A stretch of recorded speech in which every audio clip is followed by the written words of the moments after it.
Oily roots and dry ends is probably one of the biggest problems if you have fine hair and you try not to wash it every single day. Obviously, if you have fine hair, you're going to have to put some dry shampoo in to make those roots not look so oily. And then you brush that through, you distribute it, your hair finally looks a little more clean. And now it just looks like a big, dry, frizzy mess because not only have you slept on it, but now it is full of dry shampoo, which has definitely dehydrated your hair. My favorite product for this is Olaplex No. 6.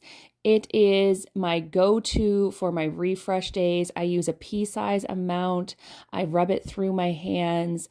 I just distribute it really evenly throughout my hair, and my hair is left looking much more tame, shiny, much more hydrated, and despite the fact that it does sit in your hair, it does not weigh my fine hair down at all.